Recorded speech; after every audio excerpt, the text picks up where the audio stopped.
Hello everyone, today I will be making World of Warships Dutch Destroyer Groningen in 1/350 scale.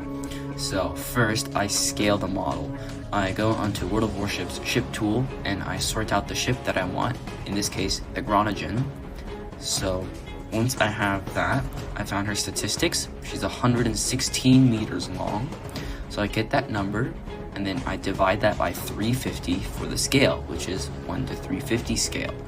So dividing that, I get the model is 33 centimeters long. With that, I am cleared to design the thing online with the correct size there. And then with that, I then port the file to a Glowforge and then have the Glowforge cut out the entire model. So the Glowforge is cutting out the bottom keel plate, the center plate, the waterline plate, and the deck, and the rest will be cardboard. But because these are the vertical slab edges with the laser cut, they're just straight 90-degree angles, so they look much better. So next, with that done, I then assemble the hull. So in this time, I actually do something a little bit different.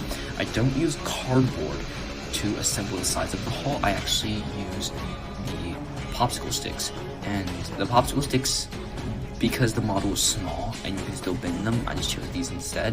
And the popsicle sticks are all the standard width, and that was one of the issues that I faced with cardboard, being the fact that cardboard, even when you cut it,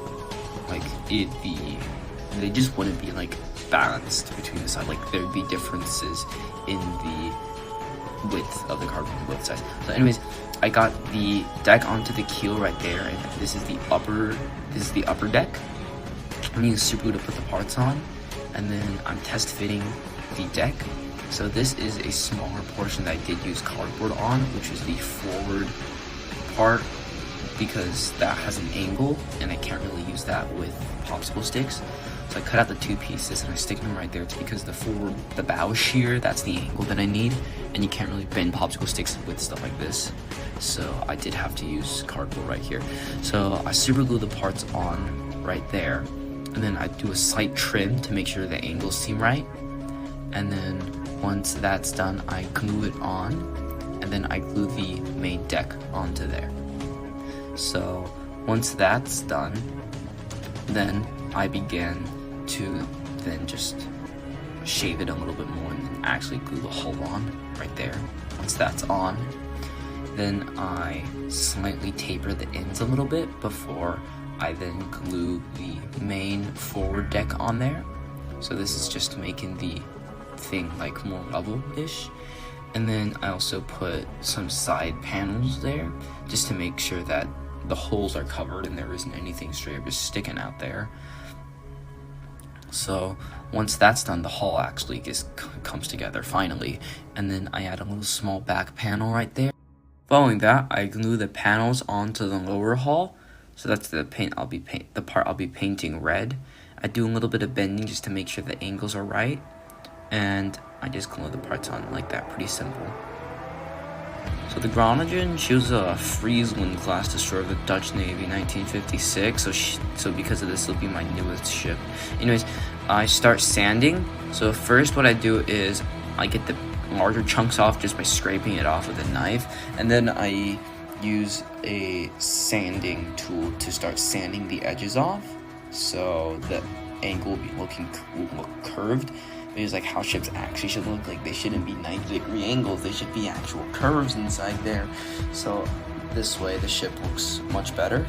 It's actually a lot of sanding, but because it's wood, I can sand it much better than if it was cardboard. So this is one of the added benefits that me using wood for the side construction has given me. And this way it just seems much more detailed, and it's pretty nice this way. And then I also do the bow as well. So the bow sprint.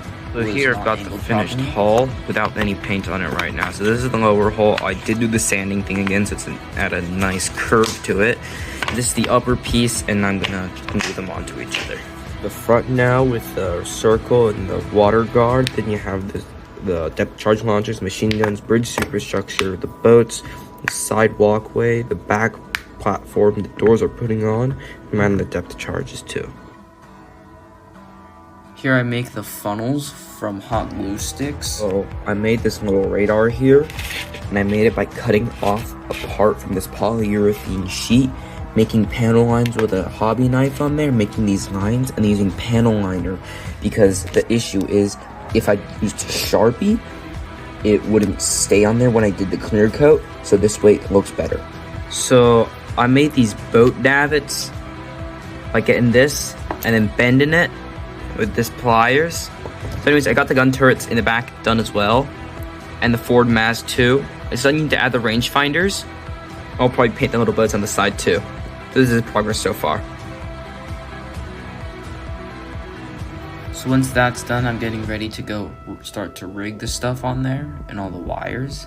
And then here's the completed model. So it's my most modern ship, 1956.